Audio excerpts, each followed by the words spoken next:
So it must be quite a busy place to work. It's very busy, but you know, I think when you're lucky with the team here that they're dedicated and passionate about what they do for the environment, but also what they're doing for their community. And I have to say the community really support us in what we do. We've got a cracking high awareness of the environment on Bute, so people really get behind these initiatives and encourage us to do more. Those are the enterprising side. Our volunteer programme has been running for a couple of years now, and this is an idea we stole from somewhere else. So Incredible Edible Bute is about growing food, taking over derelict spaces and abandoned spaces and growing food around the town, and that food is freely available for anybody to take and share. And we're really proud that work goes on. We do cookery skills, and you're in this lovely kitchen, which is new, and this is going to be part of the programme. Here we want to continue our cookery skills. We want to do product development. And with the green box, there can sometimes be waste vegetables, so we want to turn that into chutneys and jams and things like that, so that waste is no longer waste, is getting used. And through creating a product, we hope again that that's an income stream that will support more food sharing and more work. So it's a kind of, people talk about the circular economy, but it's a virtuous cycle that we want to create for our local community, and that will happen here. And yeah, we're delighted that we've finally got this COVID kitchen, as it was delayed, is now live. That's amazing. And so were you busy during the COVID period? Yes. Well, I'll rephrase that.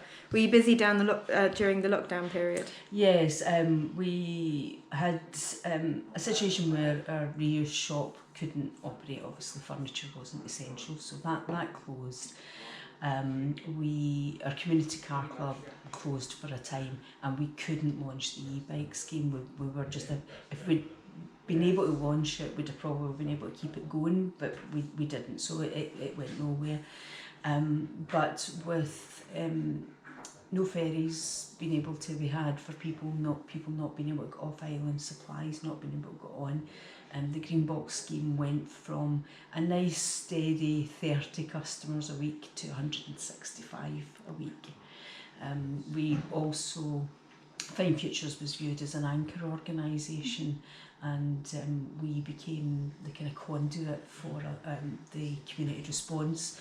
So we worked with 8 partners locally, and the Scottish Government money came through us out to those partners so that everybody could work together to respond to lockdown.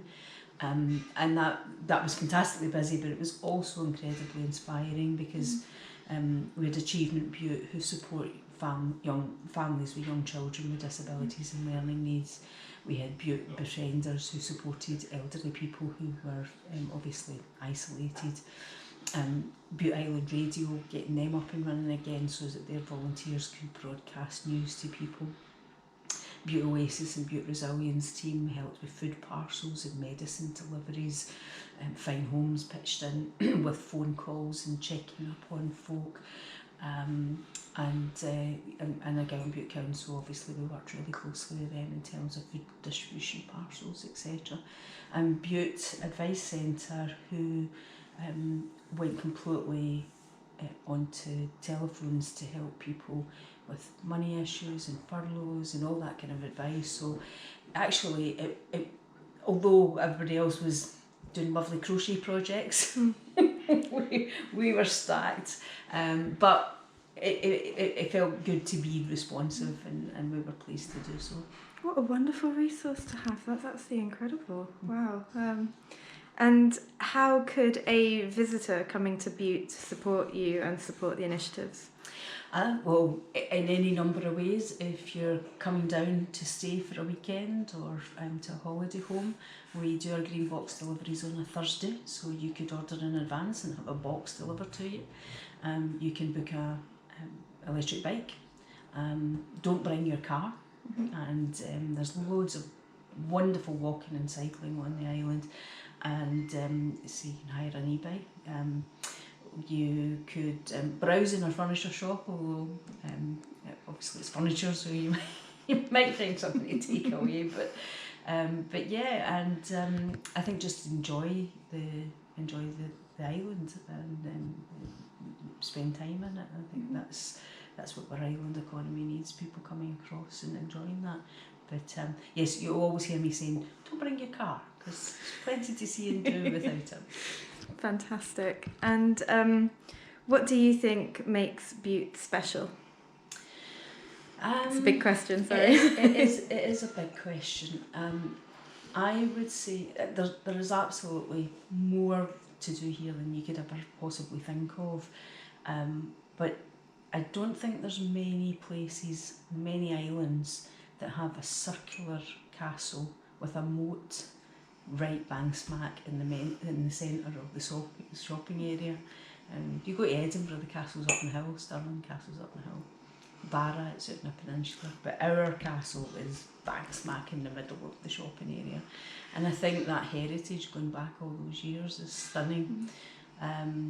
The community, I think, stopping for a pint in the Taverna or the Galatea, you'll meet some cracking locals, you'll always get stories, and that's just the worth of listening. Sit a while and smile, I think, with some of the locals, and you'll thoroughly enjoy yourself.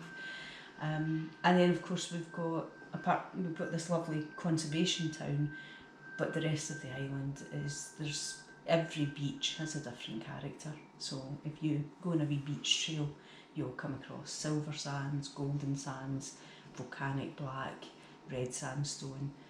Every beach has a different character. So amazing. Thank you so much. And just before I turn this off, is there anything that you'd like to add?